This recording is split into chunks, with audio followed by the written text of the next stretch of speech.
दिया जाएगा। I think this is all what I can. जी बिल्कुल, जिस तरीके से बच्चे भी यहाँ पर अपनी सहमति दर्ज करवाते हुए नजर आ रहे हैं, और जब बच्चे ही खुश हैं तो परेशानी किस बात की है। ऋतु मैम, आपसे जानना चाहूंगी, सरकार तमाम स्कीम्स लेकर आ रही है, तमाम बदलाव किए जा रहे हैं और वो बेहतरी के लिए ही है, लेकिन बिजनौर की अगर बात करें तो नतीजों में कितना तब्दील होते हुए आप इसे देखती हैं? मैम देखिए, कोई भी बदलाव जब भी आता है, any kind of change, people tend to resist.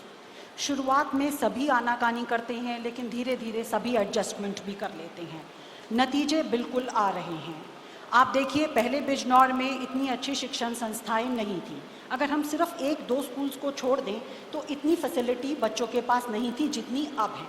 मैं अगर अपने ही स्कूल की बात करूं, अभी इस क्षेत्र में आए हुए हमें सिर्फ 6 वर्ष हुए हैं, और बहुत सारी देश की प्रतिष्ठित संस्थाएं हैं जो एजुकेशन से जुड़ी हुई हैं, जैसे education world, education today, digital learning and Brainfield. इन्होंने निरंतर पिछले 5 सालों में स्कूल को पुरस्कृत किया है विभिन्न श्रेणियों में। तो रिजल्ट, नतीजे मेहनत से आते हैं, मेहनत यहाँ पर हो रही है, नतीजे ज़रूर आएंगे। एक सवाल वंदना ये है कि बिजनौर में नए संस्थान भी खुल रहे हैं और कुछ ऐसे संस्थान भी आ रहे हैं जिनका बड़ा नाम है बिजनौर से बाहर और देश भर में जिनकी धूम है। मैं नाम नहीं लूँगा, लेकिन आप समझ रही होंगी। ऐसे में कितनी कठिन चुनौती है कि जो आपकी पहचान रही है उसको बनाए रखना या उसको और बेहतर करना, और उस माहौल में जबकि पिछले 10 साल में अगर आप देखें बिजनौर के आसपास का इलाका, मैंने देखा कारोबारी नफ़ा नुकसान के दायरे के बाहर जब बात होती है एक स्कूल की अपनी एक पहचान की और उसकी जिम्मेदारी की, तो उस खांचे में आप कहाँ फिट बैठती हैं कि बिजनेस भी होता रहे लेकिन कहीं ना कहीं हम अपनी एक गुणवत्ता को मेंटेन रखें? सर, मैं बस यही कहना चाहूँगी, सबसे ऊपर पहुँचना आसान है, लेकिन वहाँ बने रहना बहुत मुश्किल है। उसके लिए कड़ी मेहनत, बहुत ज़्यादा मेहनत, और हम फोकस्ड रहें, इस चीज़ की बहुत आवश्यकता है। और एमडी इंटरनेशनल स्कूल में ऐसा बिल्कुल हो रहा है। बिजनेस अपनी जगह है, लेकिन अगर मैं बात करूं विजन की, मिशन की, हमारी विजन और मिशन सिर्फ बिजनेस नहीं है। मैनेजमेंट जो है वो पूरी तरह से स्कूल को चलाने में इन्वॉल्व हैं। उनका इतना प्रोत्साहन रहता है, इतनी इन्वॉल्वमेंट रहती है उनकी, कि हम लोग पूरी मेहनत करते हैं कि हमें रिजल्ट मिले। अगर हमें बोर्ड से भी रिजल्ट मिल रहे हैं, अगर बच्चे अच्छी, जैसे कि मैम ने कहा कि ये ज़रूरी नहीं है बच्चों को सिर्फ पढ़ना सीखना है, लेकिन हमें उनको अपने संस्कृति का ज्ञान भी देना है। अगर हम बच्चों को वो भी दे पा रहे हैं, अगर हम उन्हें आने वाले कल के लिए एक बेहतर नागरिक बना रहे हैं, तो मैं समझती हूँ स्कूल अपना काम अच्छे से कर रहा है। बात आपने कही, मैं इसी पॉइंट पर आ रहा था कि एक होड़ है, और होड़ इस बात की है कि कौन कितने ज़्यादा परसेंटेज ला रहा है। वो 90 के ऊपर बहुत आम बात हो गई है, 90, 95, 98% तक बच्चे ला रहे हैं, जबकि एक ज़माना था जब 60% लाने में बहुत मशक्क़त होती थी। मैं सीमा जी आपसे जानना चाह रहा हूँ कि इस होड़ में ये माना जा रहा है कि आप शिक्षा तो देती हैं, सारे स्कूल शिक्षा देते हैं बच्चों को, संस्कार कहीं ना कहीं पीछे छूट रहे हैं, तो वो भी एक सामाजिक जिम्मेदारी है आप लोगों की। जी बिल्कुल, बहुत अच्छा आपने प्रश्न करा कि हमने बच्चों को नंबर की दौड़ में, मुझे लगता है हमने रेस के घोड़े बना दिया है। वो बच्चे आज नहीं रहे हैं और माता पिता भी उन्हें एनकरेज कर रहे हैं इस चीज़ के लिए। तो इसी में बहुत सजग होने की ज़रूरत है, और जो हमारी सरकार ये न्यू एजुकेशन पॉलिसी लाई है, और इसमें भी इस चीज़ को ध्यान में रखा गया है कि उनका हॉलिस्टिक डेवलपमेंट हो, समग्र विकास हो, केवल एक ही पक्ष का विकास ना हो। क्योंकि जो आपने ये ज्वलंत प्रश्न उठाया है कि बच्चे केवल नंबर की होड़ में ना रहें, ये आज की बहुत ज़्यादा ज़रूरत है। क्योंकि कई बार हम देखते हैं कि बच्चे डिप्रेशन में सुसाइड तक का कदम उठा लेते हैं, जो न केवल परिवार के लिए बल्कि समाज और राष्ट्र के लिए भी बहुत एक घातक होता है, एक अपूरणीय क्षति होता है। तो उसको ध्यान में रखते हुए स्किल डेवलपमेंट की तरफ हमारी न्यू एजुकेशन पॉलिसी हमें लेकर चल रही है। स्किल डेवलपमेंट का मतलब है कि बच्चा अपने आप में अलग है। हम जी नहीं, बच्चा अपने आप में अलग है। इंडिविजुअल डिफरेंसेस की मैं बात कर रही हूँ कि हर बच्चा अपने आप में अलग है। जैसे हर फूल अलग है, हर फूल का रंग अलग है, हर फूल की खुशबू अलग है, उसी तरह हर बच्चा अपने आप में अलग है। हम उसे एक मापदंड पर नहीं रख सकते हैं, एक ही नंबर की होड़ में नहीं रख सकते हैं। इसके लिए 6th क्लास से ही वोकेशनल एजुकेशन या स्किल डेवलपमेंट की बात नई एजुकेशन पॉलिसी में आई है, और उसमें ये कहा गया है कि हमें बच्चे को मेंटर्स बनाना बनाना होगा, 6-6 के ग्रुप में एजुकेशन देनी होगी, और 6-6 के ग्रुप में, क्योंकि बच्चे पर इंडिविजुअल टीचर ध्यान दे पाएगा। ये हमारे देश का दुर्भाग्य रहा है कि भीड़ इतनी क्लासेस में भरी रहती है कि शिक्षक उस पर इंडिविजुअल ध्यान नहीं दे पाते हैं, और एक साथ एक सी प्रणाली से शिक्षा दी जाती है, जबकि हर बच्चा अलग है। यहाँ मैं कहना चाहूँगी कि इसका एक ज्वलंत उदाहरण है हमारे यहाँ का सचिन तेंदुलकर जी, जो एजुकेशन सिस्टम में फेल थे। वो 10th का एग्ज़ाम नहीं दे पाए थे, लेकिन सचिन तेंदुलकर इसलिए बने कि उन्होंने या उनके गुरु ने, आचरेकर जी ने, उनकी प्रतिभा को पहचाना और उन्हें पढ़ाई से हटाकर आज विश्व का सितारा बना दिया।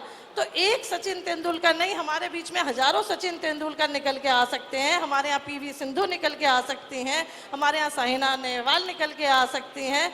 उसको निखारने की ज़रूरत है जो बच्चे में है, उस पर अनावश्यक पढ़ाइयों का या किताबों का बोझ हटाया जाए, और उसकी जो नैसर्गिक प्रतिभा है, जो ईश्वर ने उसे गुण दिए हैं, हो सकता है कोई बच्चा हमारा लता मंगेशकर बन जाए, कोई ज़रूरी नहीं है हम उसे पढ़ाई की तरफ ही ले जाएं। बिल्कुल, सेक्टर कोई भी हो, फिजिकली फिट होने के साथ साथ एक बच्चे का मेंटली फिट होना भी बहुत ज़्यादा ज़रूरी होता है, और इस बहुत ही महत्वपूर्ण पॉइंट को आपने सामने रखा है।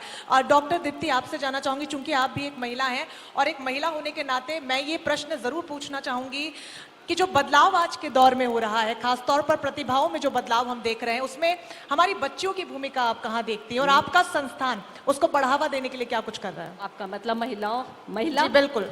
देखिए, सबसे पहले तो मैं ये कहना चाहूँगी कि हमारा भारत देश, जहाँ विदुषी महिलाएं, अपाला, घोषा, शकुंतला, मैत्री, सावित्री जैसी महिलाएं रही हैं, तो महिला शक्ति पर शक करना और उनको कम आंकना तो हमारी संस्कृति है नहीं। हमारे यहाँ की वेदों की ऋचाएं, स्मृतियों में भी उनका लेखन रहा है। और जैसा मैंने कहा कि हमारा महाविद्यालय, मैं एक चीज़ इंक्लूड ज़रूर करना चाहूँगी कि मैं सिर्फ संस्कृति आधुनिकता की नहीं, हमारे कॉलेज से भी 3 जजेस निकलकर हमारी इस धारा को गौरवान्वित कर चुके हैं, और यूनिवर्सिटी में लॉ के 2 गोल्ड मेडलिस्ट रह चुके हैं, और यूनिवर्सिटी में हर साल बीएससी ऑनर्स में गोल्ड मेडल ले चुके हैं, जिसमें आप फीमेल्स का प्रतिशत देख पाएंगी। और महिलाओं के लिए स्पेशल हमारे यहाँ छात्रवृत्ति योजनाएं भी दी जाती हैं, और उनके लिए अलग से काउंसलिंग सेशंस, उनके लिए अलग से मेंटोर मेंटी बडी मेंटोर्स बनाए गए हैं, उनके लिए अलग से स्क्वाड, उनको बीच बीच में सेल्फ डिफेंस की भी उनको तालीम दी जाती है। और ये एक बहुत ही सुखद एक अनुभव है मैडम कि हमारे यहाँ आज मैं जब क्लास में जाती हूँ, 3 दिन पहले एक मेडिकल की क्लास में पर्सनालिटी डेवलपमेंट का एक मुझे सेशन मिला था,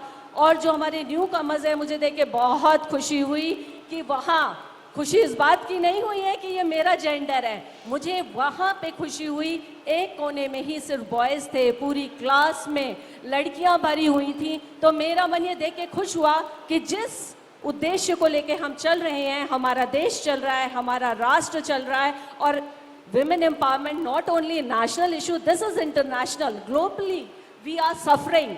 तो ये हमारे एक सुखद है कि उनकी प्रतिभाओं को बढ़ाने के लिए, कौशल आत्मनिर्भर बनाने के लिए बीएससी एमएससी होम साइंस को अलग से स्किल दिया जाता है, और हमारे सेंटर ऑफ सिटी में उनके क्राफ्ट के बड़े बड़े फेस्ट लगाए जाते हैं, एंटरप्रेन्योरशिप के लिए उन्हें आगे बढ़ाया जाता है, जिससे वह अपने पैरों पर खड़े हो सके। बिल्कुल, बहुत ज्यादा जरूरी भी है, क्योंकि समय की बाध्यता है, लेकिन एक सवाल जल्दी से हम नई शिक्षा नीति से जोड़कर, कि जिस होमवर्क और तैयारी के साथ और बहुत गहरी रिसर्च के बाद नई शिक्षा नीति को लाया गया, जो सुधार देखे जा रहे हैं, जो संभावना जताई जा रही है, उसमें आपकी कितनी जिम्मेदारी बनती है बतौर एक संस्थान, बतौर एक स्कूल, कि कितना बेहतर आप करें कि जो उस मकसद को हासिल किया जा सके?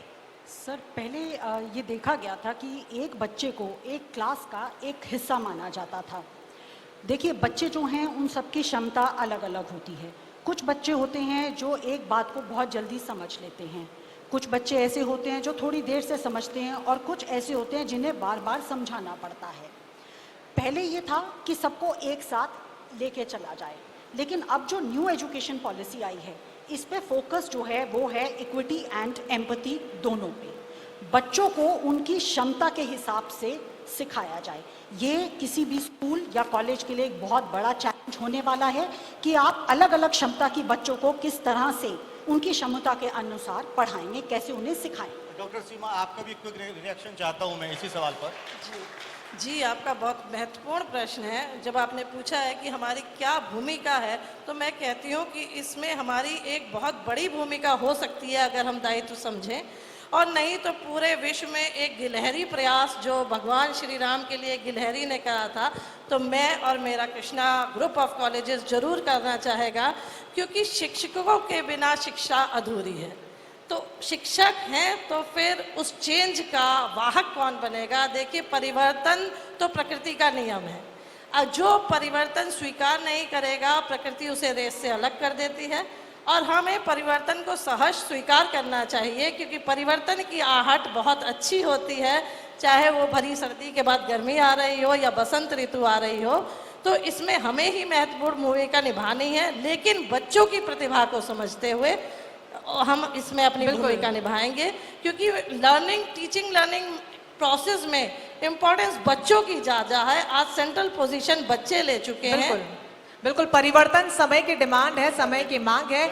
ऐसे में मैम एक क्लोजिंग कमेंट आप भी अगर देना चाहें। हाँ बिल्कुल, थैंक यू सो मच। और जैसा हम अपने इस प्रोग्राम के कंक्लूड में हैं, मैं कहूँगी भूमिका, जी हाँ, शिक्षा एक वो वेपन है, जैसे मैडम आपने शुरू किया था, जिससे हम पूरे विश्व को परिवर्तित कर सकते हैं। और हमारे कंधे में युवा वर्ग की जिम्मेदारी है, हमारे पास एनर्जी है, और विवेक कॉलेज अपने शैशवावस्था, अपने चाइल्डहुड को पूरा करके इस समय पूर्ण यौवन में है, जो इस समय फ्लरिश कर रहा है। तो हमारी भूमिका इस तरीके से बनती है कि ना सिर्फ बिजनौर बल्कि राष्ट्र, बल्कि विश्व, वसुधैव कुटुंबकम की भावना के साथ हम इस अपने कार्य को पूर्ण करेंगे।